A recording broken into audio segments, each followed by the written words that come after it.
Hello and welcome back to Anything Goes. I'm your 5-Wing 4 host, Madison. I'm your 9-Wing 1 host, Keaton. And this is a podcast about the Enneagram. So, we're pre-recording a bunch of episodes. We usually record in the same month that it gets released, but I have something going on for the next couple of months.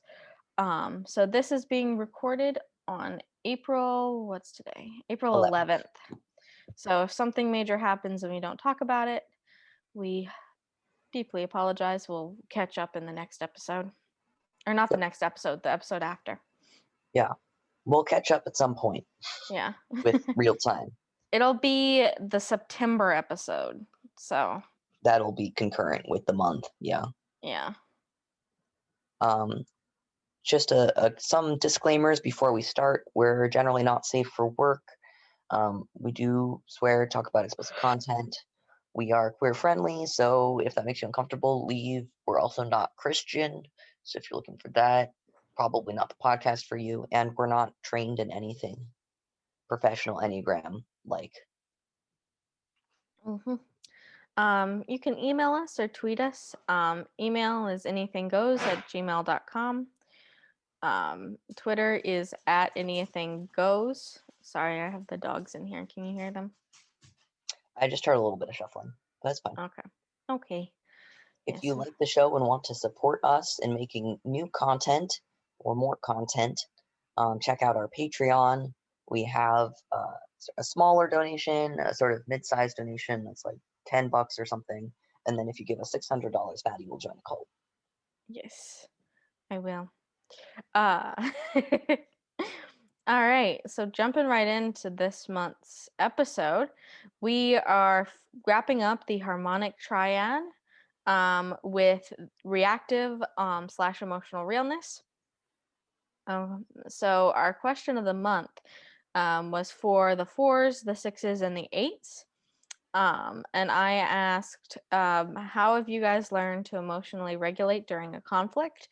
What does emotional regulation look like for you? And does meditation help? So unfortunately, I didn't get any answers from an 8. The only answer I got from a 4 was, I wish I knew, with a sad face. So we don't really have many answers from them. I'm sorry, I don't have any. But 6s came in strong. 6s gave me a lot of answers. And they also have some suggestions. So if you're a 4 that just wishes you knew, we got some suggestions for you. So a quote from a 6-Wing 7 is, quote, meditation helps a lot in that if I've been keeping up with my meditation practice, then in the moment of reactivity, I'm more likely to be able to approach my emotions / thoughts mindfully. There are also lots of emotion regulation tools out there you can learn in books, YouTube videos, or in therapy. I personally have benefited a lot from DBT for this, which I looked up what DBT is, and it's dialectal behavior therapy. And it's a cognitive behavioral therapy that combines strategies like mindfulness, acceptance, and emotional regulation. And it's very good for treating mood disorders, suicidal ideation, and helps in changes in behavioral patterns. So if you want to look into that, it might be helpful for you.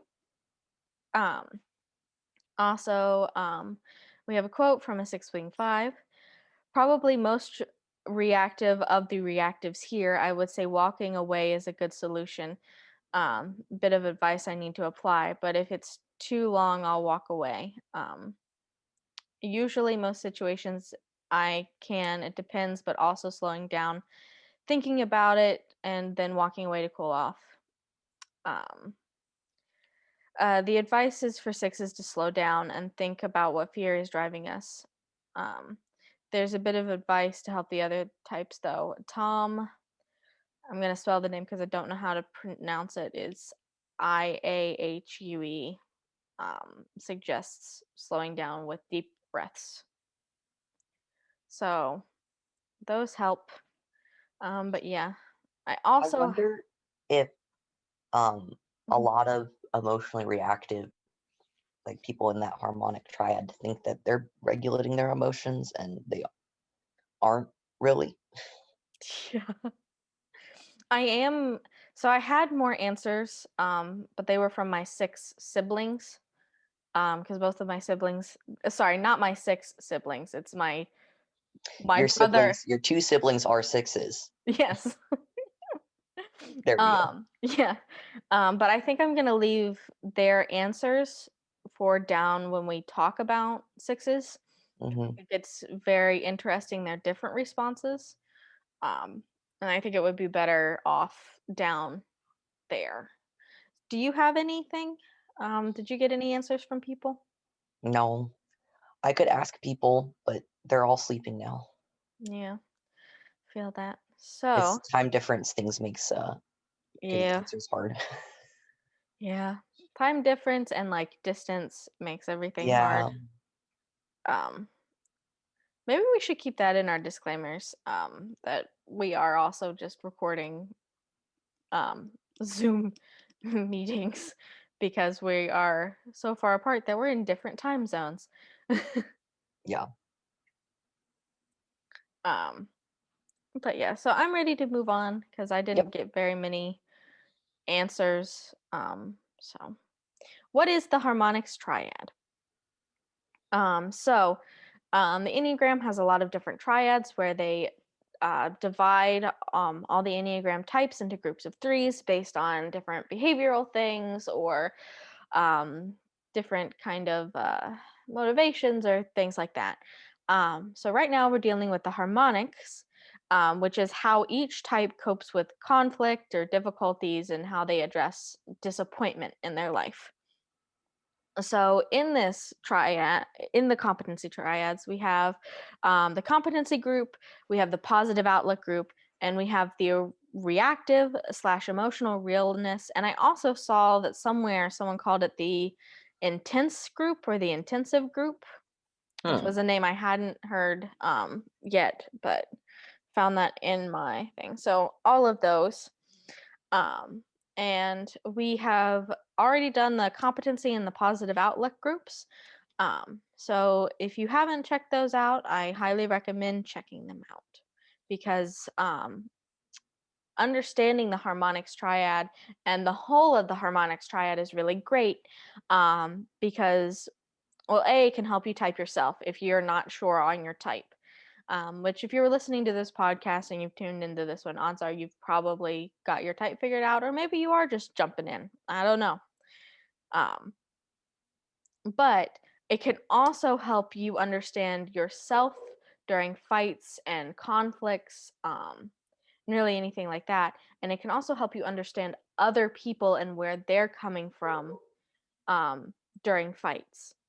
Um, so it can just help you be mindful during conflicts of, oh, this person's reacting this way because they're a positive outlook type. And maybe I'm reacting the way I am because I'm reactive and I just need to take a breath and we just need to reassess.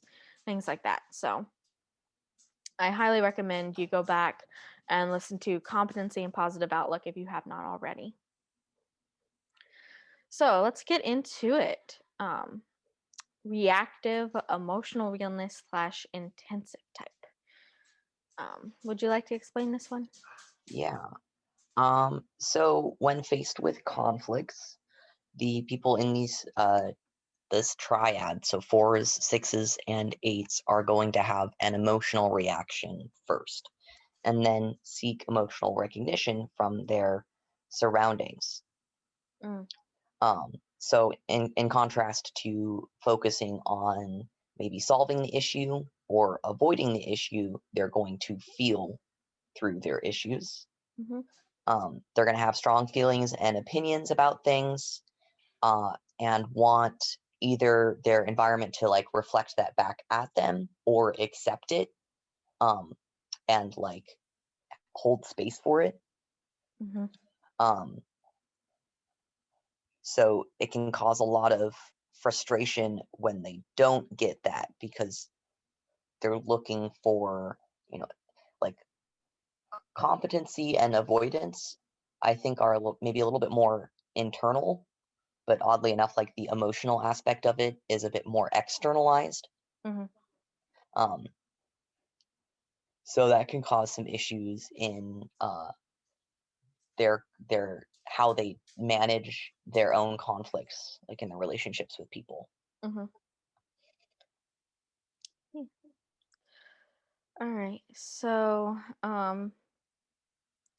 I did pull some quotes about this one that was interesting because the other kind of groups didn't have more quotes like this when I did my research. But the reactive approach is not naturally trusting of others. They have strong opinions and tastes and want to know where others stand. And their desire for a strong emotional response from others may be a test of trust. And so this one is a lot about trusting others, as you'll see when we dive in here a little more. Ready to start type 4? Hmm. So type 4 is really interesting because a lot of their need for an emotional response um, is wrapped around their shame center. And so it comes from a need of others to validate their emotional response and to validate how they are feeling. Um, so fours, when dealing with emotions, want to open up to more trusted people, um, to kind of gauge their own response in some cases, to be like, wow, this is weird or this is fucked up. Don't you think so? Hmm. To kind of have a confirmation bias of like what is going on in their surrounding and their understanding of the world. And when they don't get that, um, that's when things get kind of messy because now They in feel invalidated. they feel invalidated. And so depending on how healthy the type 4 is, they can either start to distrust their own emotions or then become very mad at the person they've opened up to because they do trust their emotions and then they're like, why the fuck does this person not feel the same way as me? Because then they trust themselves and now they stop kind of trusting the person they've opened up to, especially since so I have a quote here. Um, Fours react by withdrawing and seek a rescuer, someone to understand them. They fear abandonment and that they won't have enough support to find themselves. Fours deal with others by keeping them interested by limiting access or playing hard to get. So, when they open up to someone like that and that emotional response, they're very vulnerable. Um, and to not receive that same emotional support, um, it'll re kind of spark their fear of abandonment a little bit. And I just think that's very interesting. I think what's also very interesting with the emotional reactivity of fours is that Mhm. um, it can appear to people not in the harmonics triad to be an overreaction to the situation because you're not naturally as inclined to be as emotional Mhm. in how you deal with conflict, right? Mhm. Yeah. Um, so it can, especially in sort of more longer term relationships where the emotional intensity continues to be at a high level, it can start to lead people to think that they're like dramatic or self-absorbed, um, Mm. because they don't understand that it actually is that high of an intensity. You know, Yeah. Oh, I'm trying to think of like examples of fours in my life. well, our roommate is a four, Mhm. and she'll come home after work and have stories about her day, right? Mhm. And her telling the stories is a way of her sharing sort of what's happening in her life and how she's doing, Mhm. and there always will be a response to things, right? Mhm. Um, and often it's like, well, I want you to listen, I want you to like have a reaction to my story, to know that you're interested in my life and how I'm doing. Mm. Um, but when you have dramatic or emotionally intensive stories all the time, it Yeah. can start to feel like things aren't actually as intense as they are in the moment, you know? Mm. Yeah. And I think so as a 5, I often don't understand how tense things are in the moment, and that's probably something I need to work on. Especially when it comes to emotions. Hmm. Um, and I feel so you know how like sometimes PTSD survivors or like people who experienced a lot of abuse will have to go to therapy to kind of Hmm. unlock just how severe it was emotionally, you know? And then in the therapy session, they'll have like a realization of like, oh, like that was actually really fucked up. Oh shit. Um, I feel like that's how I live my life, but like 24/7. Mm. Like after every Detachment. yeah, after I'm detached for it, and then after every single one, I'm like, oh, that was rough. Like after I get out the moment. Yeah. Um, but fours are just stuck in it all the time. Fours, Hmm. sixes, and eights are just stuck. And I think one way to approach it as someone in relationship with the reactive, Hmm. like harmonic group, would be to just sort of yes and, you know? Well, you want to validate, Hmm. um, and not necessarily validate in agreeing, but validate in accepting. That's how they Hmm. feel, because that's See, really what they're looking for. I always think of yes and as something incredibly rude. So, okay, my boss, I cannot tell if she's a 5 or an 8. I definitely thought she was an integrated 5, but there's been work drama where I think that maybe she's just an 8. Mm, She does the yes and, but it's actually like not really and. It's like but. hmm. Yes, and I'm going to say something that kind of contradicts the yes. Hmm. I don't know. The yes and for me, I always think of Shayla. I got her yes and socks, like they say yes and, Hmm. because it's the way she always uses it as yeah and like what's your problem? Like it's happening, but what's the big deal? Oh, Yeah. I was thinking about it in the improv sense, where like, Oh, I was okay. yeah, no, I'm sorry. I'm talking about it in the improv context, Hmm. where you have to take what you're given at not quite face value, because you can ask questions about it, right? But Mhm. you do have to accept that that's their reality, Mm. you know? Yeah. I have found that oof, OOF works wonders in group chats. I do love a good oof. Uh-huh. And especially with the reactives, because over text, that oof is generally a confirmation of just how shitty things are. But Ooh, I don't necessarily have to go there emotionally, especially since they can't really see me over yep. text. Oof and yikes. Yikes. Um, You know what?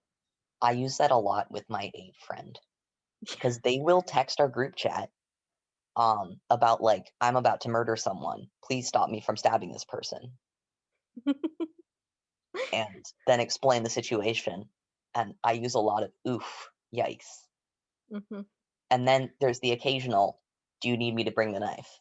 mhm. Or would you like help hiding the body? Right. Like So that's that's always a my good one. go-to. Like they're but that's kind of the way you have to approach it, right? Mhm. Mhm. Because they'll get over it. They Mhm. always get over it. They And just need to also, vent. when you're like, "I'll help you hide the body," it kind of validates the like, they don't wanna hear that, "No, you shouldn't murder someone over this," because of course They they know know that I mean, they're not like, they that's a yeah, they know that, but, like, to hear, "Oh, I'll help you hide the body," validates, um, their emotions in the moment. yeah. It validates their over exaggeration in a way that doesn't actually say, "Yep, murder someone," you know? Yeah. So, it's yeah, good advice for yeah. If you're Um, from the Midwest, you can say "oofta." let me see. Did I have anything else for fours? Oh, we should probably say how it looks in integration and disintegration. Yeah. Um, so fours integrate to one and Disintegrate disintegrate to to 2. two. Um, and I haven't actually seen this, so this will just be theory on my end. But the integration to one, I think it can become like, especially during conflict, it can become an over like things need to be right. This is not right. Um, I think about um, so if you don't listen to Enneagram for Idiots, you should. It's But a great Tara, podcast. I forget what episode she was telling a story about how she got on the bus and there was like a pregnant lady and no one got up for her. And then she went and yelled at everyone. Yeah, and she was like super angry and mad, and it was very reactive, but also at a in a one kind of way Mhm. where it's like this was wrong. And Um, got shit done. got shit done. Um, I don't know what it would look like at two. I think it looks like retreating, Mm, you know, mm-hmm. and stewing in your emotional reactivity, and then kind of, in a 2-like sense, blaming other people for not taking care of your needs. Oh, fours, let us know. Is that right? That would be Um, my best guess. that's our best guess. Um, but fours do chime in Yeah. when So, you. if 4s go to someone saying, "This is how Mhm, I feel and these are my emotions," and they push back hard and mhm, they don't just accept it. mm, And here I'm drawing, I feel like my ex was a 4, is mm, part of what I'm drawing on. mhm. Um, and I, did not handle that well. Um, and I think the response was, some of the how 4s do the push pull, Mhm. a very big pull, but also wanting you to follow and then being like, "Why don't you follow?" Mm. Yeah. Um. Oh, and so some issues for the four in conflict. Something for the fours to be mindful of. Um, Fours can get into conflicts by being overly moody, temperamental, and self-absorbed. Fours tend to have overdramatic reactions to problems, and they need to process, internalize their experiences. Um, so just be aware the next time you're in a fight, maybe um, start this journey. Just see, are you being a little moody? Is that actually like your emotions are valid, but is that actually helping the situation? Is it making it worse? And this is where I think that a lot of the harmonic triad for emotional realness probably think they're, regulating in Mhm. average levels, Mhm. but really their emotions are permeating the space so much.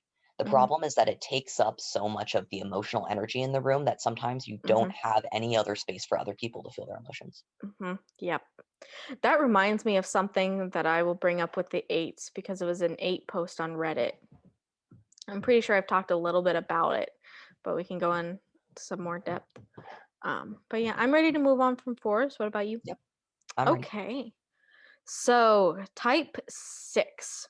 So, type 6 is very interesting because you have the phobic and counterphobic type 6s, and they both kind of react a little differently.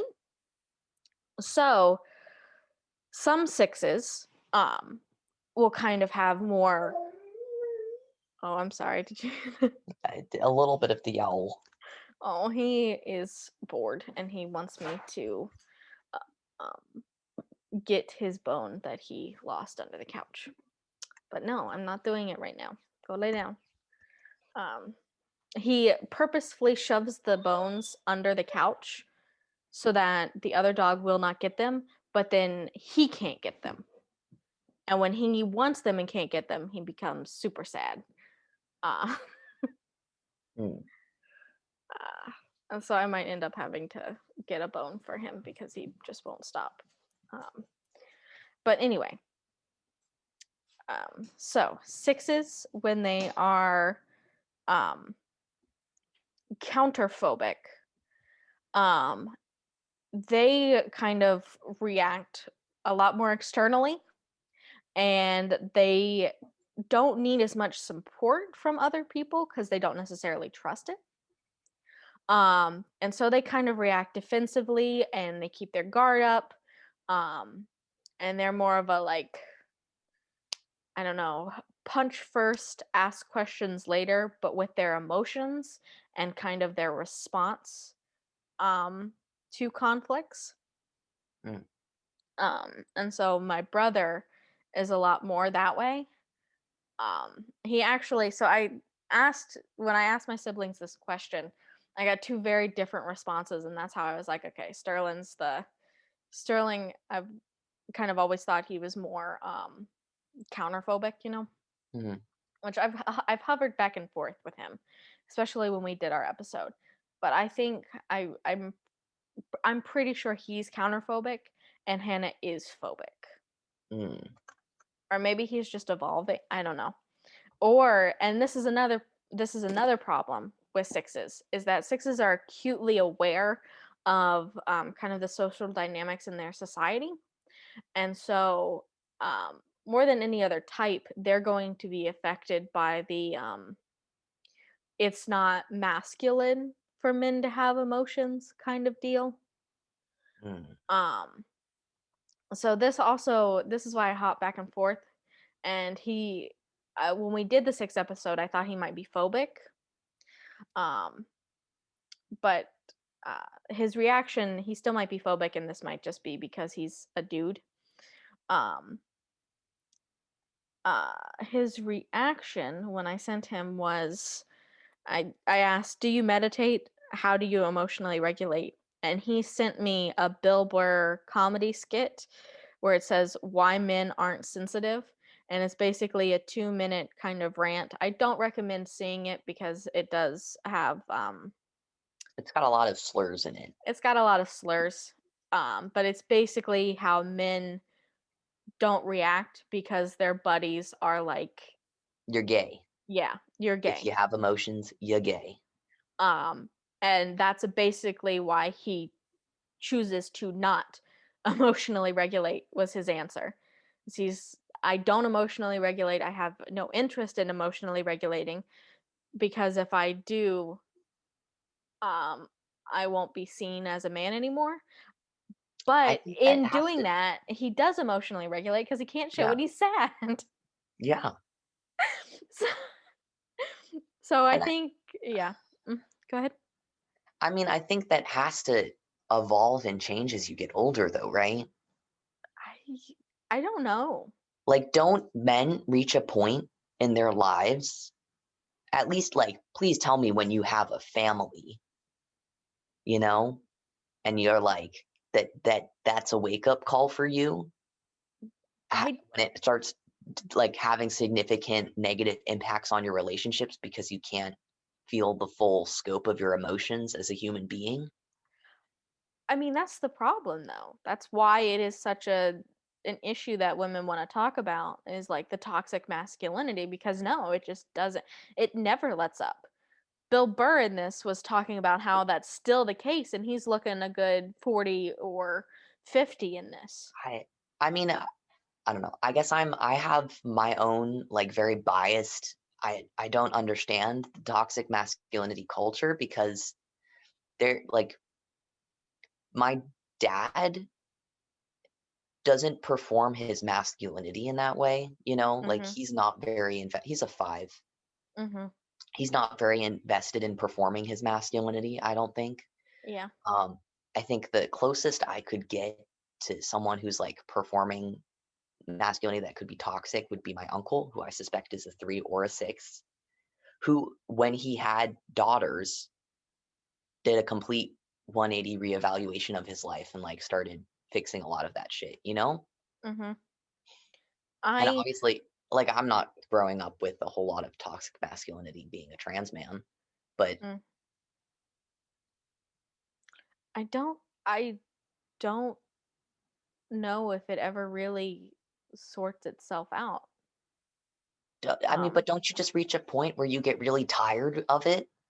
well, see, that's the thing. They do reach a point where they get so tired of suppressing it.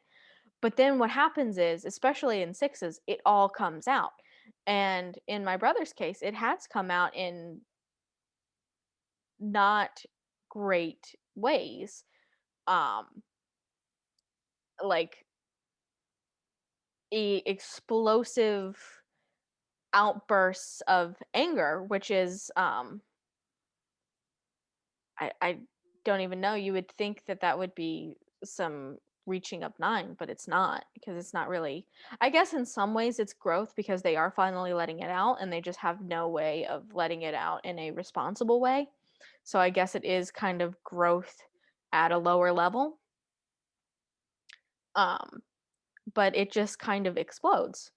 My brother can be a wall puncher a little bit.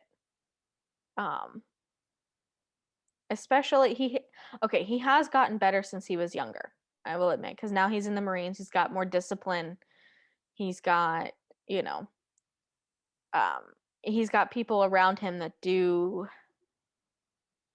I won't say the Marines is necessarily a healthy emotion regulation, but it's a little bit better than what he had going.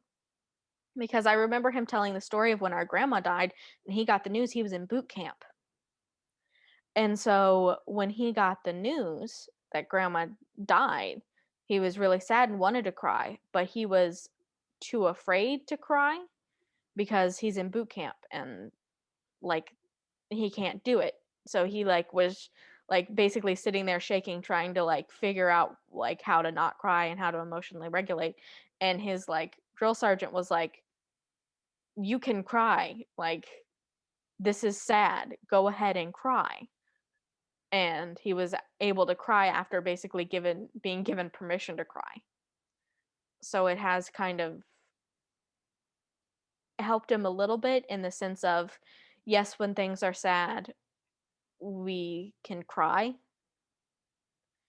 but the level of what is sad versus what is not sad is the bar is set really high. So he's still not great, but he's a little bit better. And also, he's not as much of a teenage boy anymore. He used to get mad at me. And whenever he would get mad, he would put me in headlocks and I would like almost pass out because he would be like He's a buff guy. he's huge. He's huge and He's ripped. he's huge and ripped and like this past Christmas, we visited each other and I was like standing in his way in the bedroom, and to get me out of the way, he just picked me up and threw me onto the bed, threw me. I'm a 225-pound girl. Like I'm heavy. And he just like a rag doll picked me up and threw me. That was my childhood. Um, Yeah. I was a very angry child, but I feel like at a certain point I didn't grow out of it. I'm still like angry as a person, generally mhm, speaking. mhm, But I did learn how to like not start fights with my sister, mm. you know? My siblings never did that. And now, okay, it's interesting because we're in this episode. I'm wondering how much of this had to do with them being in the reactive triad and me being in the competency triad. Ah. Because when I was little, when they couldn't get reactions out of me, like this would always happen Mhm. when one of them was like mad at me or we had a fight or like they tried to tell me something and I was like, I don't know, I just brushed them off. They played a game called Annoy Madison. And the point of the game was to aggravate me to the point where I cried. And whoever made me cry won. But they couldn't do anything like hit me or anything like that. It had to come the tears had to come from sheer aggravation for it to count as a win for them. Um, Those little fuckers. I know. And so I I'm mean, wondering. I was the younger sibling, so I was the one doing that kind of stuff. Except, like, okay, so my sister is in the competency triad. She's a one. Mhm. Um, and I have the distinct memory. The one time we got into a actual physical altercation. I was annoyed because she wasn't paying any attention to me. My dad was, he had gone into the store. He's like, "Stay here in the car. I'll be like 5 minutes." Right? Mhm. She wasn't paying attention to me. She was reading her magazine. I was in elementary school and she was maybe in middle school, so she was just starting her phase where she was like too cool for school and didn't want to hang out with me anymore, and I was pissed off about that. Mm. So I ripped her magazine, trying to grab it from her, and she got mad at me. And we got into a fight, and I punched her, and her nose started bleeding a little bit, and then I started bawling because I hadn't really like wanted to hurt her, right? I just wanted her to pay attention to me. Mhm. And after that, I just didn't like. I don't know. Was that weird that it was an emotionally scarring situation for me? I don't think it's weird because I have almost the same kind of thing that happened. My siblings and I were left in the car. Um, and my sister Hannah, who is a six, was very irritated that we were left in the car. And so, in order to express her frustration, not at me, not at my brother, but at our mom for leaving us in the car, um, she was four, by the way. She was 4 or 5, and that would have made me like 7 or 8. So I was placed in charge of everyone in the car because I was older. Um, and my sister was very mad at the situation. And so, in order to voice her frustration, she just started screaming, like, bloody murder, help me, screaming. And she's completely fine in the car. And so at this point, people are kind of like walking up to the car to like see what's wrong with her. And I knew I would get in trouble because I was the one who was in charge and was supposed to control this 4 or 5 year old when I'm only 7 or 8 myself. And so the only thing that I could think to do to get her to stop was to punch her. So I punched her and her nose also started bleeding. Um, and it was emotionally scarring for me and I think maybe emotionally scarring for Hannah too because I don't know. After I punched her, she like shut up and just kind of sat there, I guess dazed. I don't know. Childhood is wonderful. I'm glad I'm an adult now. Glad I don't have to deal with that. Yeah, But yeah, yeah. You know, men, I hope you're okay.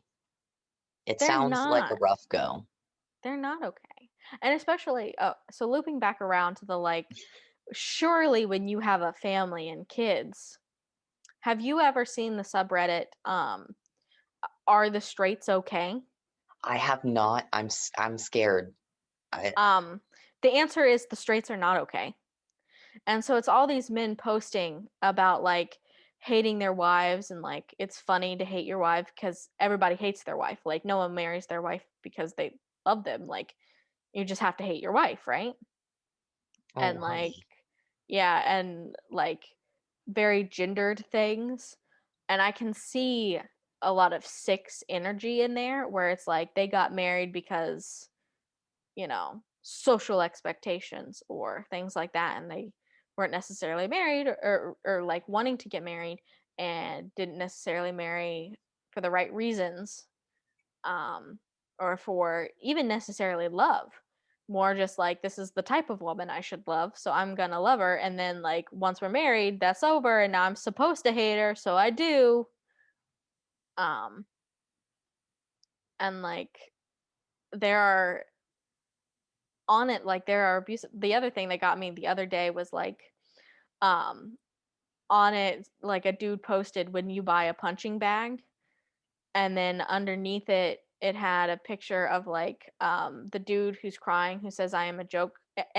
Am I a joke to you?" And it has a caption that he's like his wife. Like, I explained that pretty poorly, but basically, Oh, um, joking about domestic abuse? yeah, basically, why would you buy a punching bag when I exist and you could punch me? Um, Yeah. and There's a so speaking of domestic violence, which maybe we should give a show notes warning now, because this is yeah, straight into very odd territory.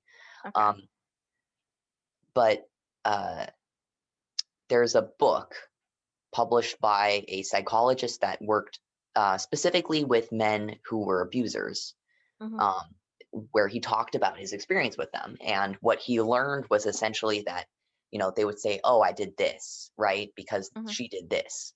And then he would ask them, "Well, you've got her down on the ground. Why didn't you kill her? You've got her down on the ground now. Like, why didn't you kick her after you shoved her over?" Right? They mhm, were like, "Oh, well, because someone would find out, or like, they would always talk about the implications of it in a way that they knew what they had done was wrong fundamentally, right? Like they understood that, but it didn't really stop them from doing it. mhm. So, But it still wasn't remorseful. yeah. So, if you're interested in sort of the psychology of abusers and what that looks like and what those patterns are, I'll find out what the title is and put it. Why does he do that? By Lundy. Why does he do that? Is the title of the book. Okay. What these abusers are doing is that if you're asked like, well, why didn't you just kick her in the head? Why didn't you do this even worse thing now that like you had all this control and power and you were apparently out of control, right? But they would always have an answer for why they didn't take that next step of violence, and it showed that like they knew that the next thing they could do was wrong, but couldn't internalize that the previous things they were doing were also not justifiable. They always felt like they were, even if other people wouldn't approve, they felt like they were justified in the violence they'd already done, but that next thing was too far, and didn't realize that they'd already gone too far. Hmm. Interesting. I wonder if any specific type has a more is more likely in unhealth to be a domestic abuser. I think that probably you could just track it to different types of abuse. You Mm, know, like yeah. the flavor of the abuse would be different. Yeah. Uh, I feel like as a nine, um, like if I were an abuser, Mhm. the abusive patterns would be nine specific. Ah, you're It would right. look like lashing out in physical altercations and anger, and then the like afterwards being super remorseful and love bombing, and like the way that it's all framed is sort of about avoiding the conflict and stuff, and like, well, I didn't want to have a fight, but you pushed the fight on me, you know Mm, yeah. like I can see nines doing that. Mhm. um but I think that the sort of there are other types that are geared more towards the emotional manipulation Mm, of like um the abusiveness. I mean it goes kind of hand in hand, right? Because you can't really mhm. have just physical abuse without also the emotional abuse to justify the physical abuse. Mhm. But there are types that in levels of unhealth could very easily slip into uh like berating and tearing down in their partners to get them to stay. Mm, yeah. Um, do you want to talk about the counterphobic version of Yeah. the six now? So the counterphobic version of the 6, they need to have someone they rely on, someone who is stronger to kind of assess the emotions and assess the situation, and then um, support them in their emotional, like how they feel. Wait, this is counterphobic or phobic? Oh, sorry, phobic. That's right. Yeah. It's phobic. Phobic 6s look for that authority figure to support and stand up to Yes. them. And so they they almost like the 4 too, they look to that authority figure to justify their emotions and be like, I'm right.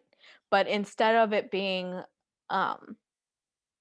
it comes out less of a test of trust and like more like I actually know that I am right, and less of a abandonment kind of situation like the 4 has, and more of a like, this is the person I've kind of put my trust in. 6s, they kind of let their guard down to the authority figure, or the phobic ones. And it kind of turns into almost repression-esque when they're not around that authority figure. They push it down, and they keep pushing it down until either they get to that authority figure or until they can't push it down anymore. Um, and it can also, um, so if you stop kind of trusting your authority figure, because they are inherent, like it's not just an automatic trust, then they can lash out at said authority figure. So I have like Hannah, quotes from my sister, who I do believe is phobic. But once again, I'm not sure. I would need my siblings to kind of like go deeper and ask them. And so I asked her, "Do you meditate, or how do you emotionally regulate?" And Hannah just said, "No." I just cry it out and avoid alcohol. Um, I'm really bad at handling my emotions. I avoid all conflict because I don't have a backbone to stick up for myself, and I usually hold everything in and cry it out when I can't take it anymore. How does that work with her marriage? Well, okay, so that's kind of at work, right? She doesn't have that trusted authority figure that she can just break down to because she's a Marine, you know? And especially she's a female Marine, and there's a whole lot of sexism in the Marines, so she can't find that trusted authority figure. So basically, she holds it in until she gets home, and then she talks to her husband. Um, and then this is where things can get tricky. She thinks he's a 6. I don't think he's a 6. What do you Um, think he is? I don't know. I think he's a 5-wing 6. Oh. Maybe a 7-wing 6. I'm not entirely sure. But there's 6 energy there, but it's just not. Oh, maybe he's a 9 or a 3. Yeah, I'm thinking maybe that's integration or disintegration there. Yeah. No, maybe he's a 3. Going to 6? Yeah, I don't know him well enough. I've only met him in person twice. Yeah. Twice. Um, Well, that was like just before the pandemic, right? And then the pandemic hit, and then you're like, yeah. well, Yeah, good to meet you. my sister was not engaged for very long, and she did not get engaged very long after she met him. So they met when she was engaged to someone else, and that was in June. She broke up with the person she was engaged to like June 24th, and went on a date with her current husband like that following weekend. So they dated the little bit of leftover June. They dated all of July, and then he proposed August 5th or 6th. She said yes, and then he proposed before he was supposed to go on duty, and so he left for what was supposed to be 6 months in Spain, but then he got stuck over there because of the pandemic, and didn't get back until very late June. They immediately got married, at the courthouse, and then the whole family met him briefly at like she came to visit us for 4th of July. Mm. And so I don't know him very well. Yeah. But yeah, and so I feel like how did his parents react to the sort of suddenness of the marriage engagement? I don't know. I don't think they were too mad about it because what I've gathered from Hannah is they're like ultra religious and like patriarchal ultra religious, kind of like. So they'd rather have him married if he's going to be like living with her and all that kind of stuff?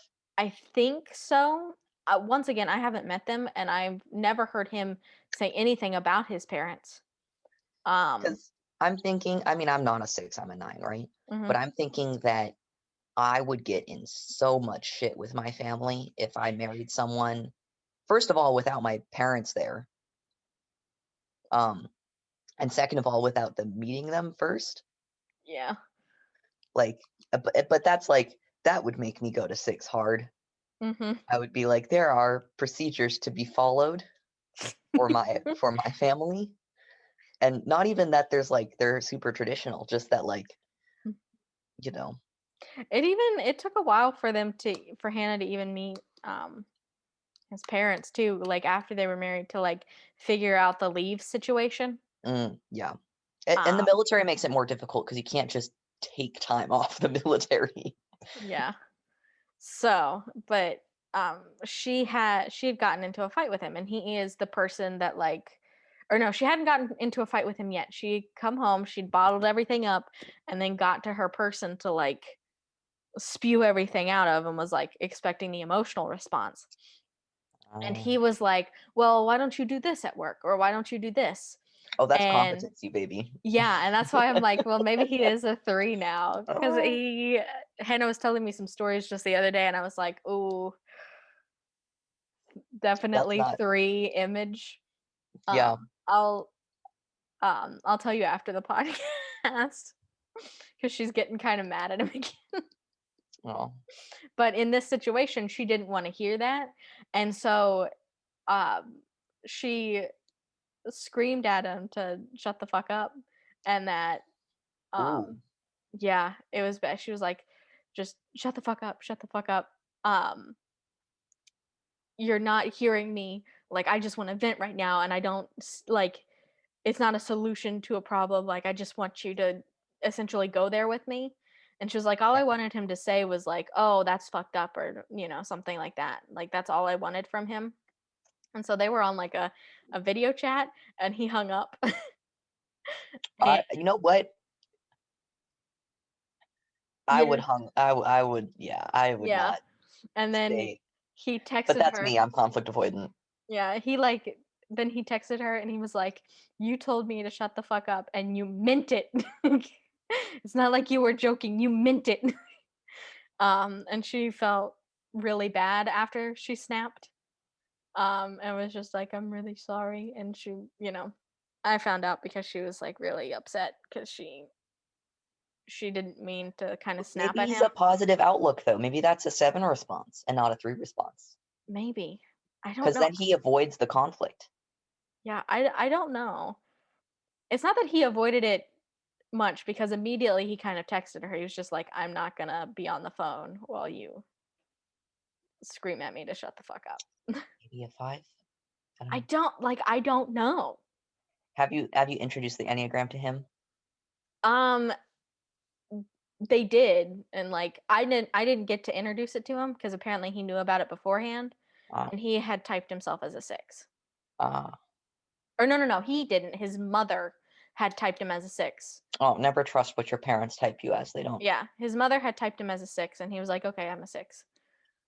Um, I feel like you're like type, mhm, like all of the intricacies of that for me didn't appear until like teenage and later, mhm, which is generally when your parents know much less about what you do mhm. day to day.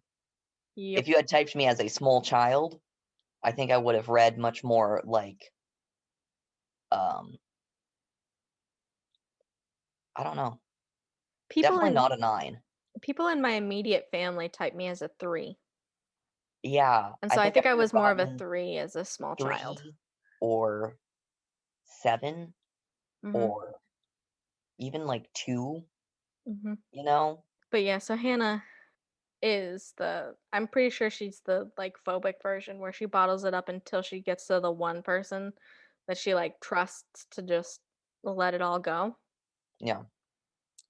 But yeah. So, some issues with the 6 is that 6s can get into conflict by being too pessimistic, suspicious, doubtful.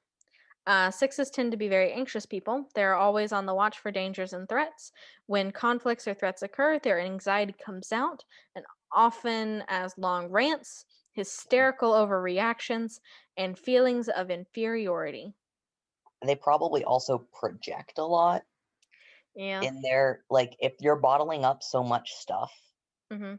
um, and, like, waiting for someone to tell it on, Mhm. um, like, you're gonna be projecting a lot of your own issues in your conflicts with other Mhm. people that has nothing to do with them. Yeah. Briefly before we move on to 8, we should probably talk about how it looks like in stress and Stress and growth. growth. Yeah. So in stress to 3, oh, Mm. I can see that in my brother a lot. Posturing. It's the posturing, it's the I'm gonna puff up my chest because like Mhm. nothing's wrong, like you can't bother me, puff up. It's puffer fishing where it's just like Puffer fish. it's like I'm gonna look real tough, I'm gonna look real bad, so you can't hurt me no more. Mhm. I'm gonna try and scare you away. Just puff. Um, um, stress in 9, Growth to or 9. I mean, sorry, yeah. I keep. It's because we're recording too early. I Um, Let me think. I don't know what healthy 9s look like. I'm definitely not a healthy 9. I'm average at best. I think growth to 9 looks more like, okay, let's deal with the situation, kind of. I'm It's sure. just a little more like, okay, we got a situation, we got to figure this out. Um, and it goes back to the I'm gonna repress it until I get to my trusted person to like spew it all out to.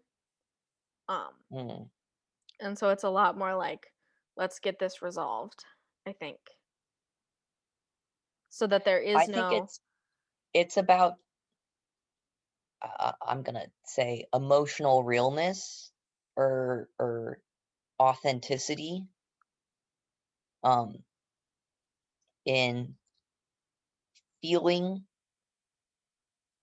feeling your emotional reaction, um, but we talk about like emotional dial, Mhm, where 9's issue is very often, similar to the 6's, where they'll turn it down mhm, to ignore it, and then it'll spike up occasionally. But in like healthy levels, it's all about the moderation mhm, of turning it just enough so that you can feel it and be honest about how you are feeling with mhm, people around you, but not letting that control or override who you are or what you want to do. mm. I can only think of like my siblings, and they're arguably not the healthiest, which is probably Yeah. why their integration to Well, 9 an doesn't example look of very healthy. a But healthier reaction to the 6, like, I want you to do this right now, right? mhm, Is being like hurt, genuinely hurt by him not understanding and saying, instead of shut the fuck up, like, mhm, you know, that hurt me when you said this and this, because I wanted you to validate my emotions, mhm. and just acknowledging that. See, I think that is a healthier level, but I don't necessarily know if that is integration to 9, especially at an average or a lower level. Because my siblings at an average and a lower level will still integrate to 9. And like I what that looks like in my sister is like she's gotten heavily promoted in her job because she does just kind of put things aside. And she, like she said, she bottles it up until she gets home. But she will be like more problem focused and more like, let's not have a conflict before this arises, and more proactive. But I think that that's not actually integrating. I'm going to push back on that. I don't think that that's actual integration. I don't think So that that's what healthy 9 looks like. no, but I don't think it is healthy 9. I think it's integration at an average or lower level. Because the healthy version would be letting it go, right? Mm-hmm. So then you wouldn't Integration have though, to release. isn't always healthy, because if you're That's if you're true. average and you're integrating to average 9. And what you're describing, I've never seen in my siblings at all. Hmm. And I'm not saying that they're healthy. They're definitely average to the lower end of average. Um, but what it does look more like is like, let's avoid a conflict by like solving it beforehand, Hmm. or just kind of like fix. So like my brother would end up being like, um, team. What are they like? Team Team leaders? captain. Yeah, team captains. And so it would be like, let's avoid like let's not express our emotions right now. Let's just go hit the gym and work out and work through our frustration, and then we won't have to talk about it, and then it's avoided. Maybe I'm just coming at it from a 9 perspective because I'm like, that sounds like something bad, actually. That's something that I would do in disintegration. I mean, it is maybe that is just average 6, I don't know. But that's when like my brother would kind of like step up and be like, "Oh, I'm the leader. I'm in a leadership position. I need to fix this. How do I fix it?" Integrates to like an average level 9, which is not the emotional response necessarily, but more the let's just be positive, and let's just avoid this conflict. Yeah. I don't know. I'm thinking back on my personal experience with leadership, though, Mhm. and the times that I've taken that approach, because I've taken that approach often. Mhm. That's my go-to. It hasn't actually produced the emotional toll it's had on me in the aftermath has not been positive. It has not been good results. Well, Because I then think I shoulder the burden of mhm. playing peacemaker, right? Mhm. Well, see, I think that's more you at average level 9s, because my brother at an average level 6, Yeah. not integrating during a conflict, is just kind of blowing up and being like, "Why the fuck are you guys doing this?" But what does it look like when 6s are healthy and they're integrating? 6s are healthy and integrating, probably like what you described. Okay. Yeah, because I still need that response, but I think yeah. Because that's the goal. Mhm.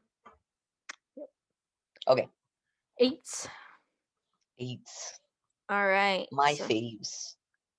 So 8s are the most action oriented of the emotional reactive, and that's because um, when faced with the difficulties or uncertainty or fights, it feels like they're losing that control that is, so they need it to feel safe and secure. So what they try and do is they try and regain that control. So it can look more action oriented, but usually it comes out in some form of um, emotional, I don't want to say outburst, because if you're healthy, it wouldn't be like an outburst, but it comes out more in expressions of your emotions. Though it can absolutely be expressions like outbursts of anger. Mm. Um, It can be very controlled, though, even yes. though you still feel the emotions. Mhm. Especially since they are often trying to regain that control. And so keeping Hmm. control over their emotions is important, but you are still getting that emotional reaction. So some quotes, when Enneagram 8 is faced with difficulty, they want their feelings and opinions known. often responding with anger. They need other people to see the injustice in a situation. 8s will try and take the lead in an uncomfortable situation so they can control the outcome. Um, 8s react by openly expressing anger and seek independence and self-reliance. They fear being controlled and dominated and fear being vulnerable. So 8s deal with others by keeping their guard up and toughening themselves against pain. I think perhaps the worst thing that can happen, and I've seen this with an 8 friend of mine that kind of like destroyed their relationship with someone, is 8s trying to take the lead in specifically going and being emotionally vulnerable and then still not having their needs met, you know? Yeah. And it can feel like being gaslit, you know? By the 8, or the 8 Like the feels 8 can feel like they're being gaslit. I need more explanation. Okay, so I have a friend, a teammate, who was getting consistently misgendered by coaching staff, and like went and had a lot of conversations where they were like, I need people to use my pronouns, I need people to respect this, and I need you as a staff to be very explicit about correcting people. This needs to change, right?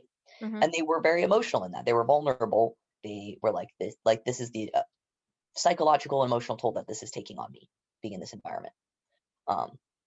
And people were, ostensibly understanding, but things didn't change, after that. And it just, that whole relationship soured. Yeah. Okay. And it feels like being gaslit. Because if an 8 comes to you and is emotionally vulnerable and they say, this is what I need, and I can't do it for myself, so I need you to do it for me, which is a very hard thing for an 8 to say. Yeah. If you say, yeah, sure, but then you don't do it, it's done. It's over. Yeah. I haven't necessarily seen that. I don't not because it's because I don't know enough 8s well enough. I've only worked with a couple 8s, and so I've seen more of the disintegration to 5 kind of, and not the like Integration to being integration to emotionally 2. vulnerable. Yeah, the integration to 2. Because the disintegration to 5 and how that looks is it's the like, I don't know, the calm anger, the like, I'm like, you can tell they're angry because their body language and they're tense, but they're not like yelling or screaming or anything like that. And they're like kind of withdrawing and in their head. And it's like, so like when I worked with them, they were all line chefs. And so like whenever we would get a rush, that would put a lot of pressure on them. And like people calling for things, and if things were called or like things were made wrong or things like that, he would go into like an 8 and be just angry cooking, and like looking at people and like I've talked about it before where people would be scared to make the calls that they need to make because he would be making so many different foods. But yeah, and so seething is the word. An 8 who goes to 5 in an average or unhealthy level will just be seething. And they'll need to sort of, it's like a pressure cooker, Yeah. Except if you don't start to sort of slowly release, it's gonna explode. Yeah. I've also not been around many women 8s. My aunt is a woman 8. She's the only one I know. Yeah. But I haven't really seen her in like, because she's family and stuff, like I don't get the sort of nitty-gritty details of her life. Yeah. And that's the problem for me because I think a woman eight's reaction would be different. And I think that the reactive group is the most affected by like patriarchal stuff and toxic masculinity because it has to do with showing your emotions. Mm-hmm. And so what emotions can be showed by that society deems kind of more acceptable in toxic masculinity would only be anger in men and not really sadness, you know? Yeah. And pretty much no emotions are accepted for women. It's a little more accepted for sadness, but even then it's like, wow, you know, she's on her period, that kind of thing. Yeah. So I wonder how this looks in women who have been socially conditioned. Because I feel like if you ever said to an 8 woman, like, wow, you must be on your period, I don't think you would survive that interaction. But maybe you would, maybe because you would never end up saying that because they've learned such control and they know if they let go of that control, then they lose control of the situation as a whole. So maybe they're Yeah. better at like being like, I need to excuse myself or that kind of thing. Or like better let just crying in the bathroom. I don't know. 8 women chime in when you are being emotional, like when you need to have an emotional response. How does that look? I think it depends on the context, certainly, and the environment. But I do think that one defense mechanism that I can see my aunt taking is being very dismissive, Oh, you know, yeah. in a like the like being controlled in the emotional reaction, but not pretending not to show those emotions. Like the way that I would think about her responding to someone saying something like that, Hmm. she would have a look. She'd be like, "Are you fucking serious right now?" Oh, it's the looks. And then she would move on with the interaction and make it as uncomfortable for you as possible going forward. You know, Mm. if you are doing a business interaction with her now, uh, you're jumping through a bunch of fucking hoops and getting upcharged. I like it. I like their approach. All right. Do we have anything else to add? I think that's it. I think, yeah. Okay, so some advice. Um, so it's kind of hard just because the approaches are so different. Um, I think as sixes, the main thing that you need to realize is that other people have different emotional needs from you. And so if you're not getting this is more for the fours and the sixes, if you're not getting the emotional response that you need, understand that maybe the other person is having to, it's not that they're not having the emotional response, especially in higher stakes situation, it's just that their expression of it or what they need in the situation is different. Also understand that a lot of times if you're venting to someone, um, the other Please types, if check they're with the positive, person you're venting to before you start venting to them mhm. if they're in a space to receive that. Well, that and also make your needs known up front because Yeah. as a competency person, when I look at something like this, a lot of times I jump into wanting to help you and help you problem solve. So if you don't want that, make sure you express up front, I just need to vent and I want you to go there with me emotionally. And just kind of set the tone for the interaction. Um, uh, and just for in the moment emotional regulation where you can't necessarily vent or do things like that, um, work on learning to walk away or the thing that the other six suggested, which was DBT, and just remember to breathe. There's a thing called a mindfulness stop, Hmm. which is stop, take a breath, observe how you're feeling, and then proceed to the present moment, which is pretty much just like maybe before you react to a situation, take a minute to collect and notice how you're feeling. Mhm. So, wrapping up, next month we are doing, we're taking another little break episode before we jump into the next triad. And so we're doing an episode on sleeping at last. So our question of the month is, what do you guys think of sleeping at last? And specifically, Atlas 2, which is the Enneagram songs Yep. that They're a he's band, written. by the way. You can Yeah. look them up, listen to them. Mm-hmm. They have a podcast about how they make all of their songs. So you can listen to that too. Mm-hmm. But yeah, so check us in next month. We'll be talking about that. And you can email us those answers or tweet us those answers. EnneathingGoes@gmail.com.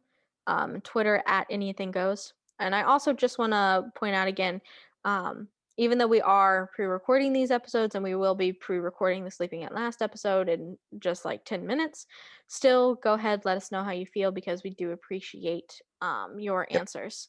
And We'll also be monitoring our emails. monitoring our emails, and also if something comes up and there's something we want to discuss or maybe even need to discuss, you know, as pointed out by your emails, we will address them. Mhm. All right, bye. Bye.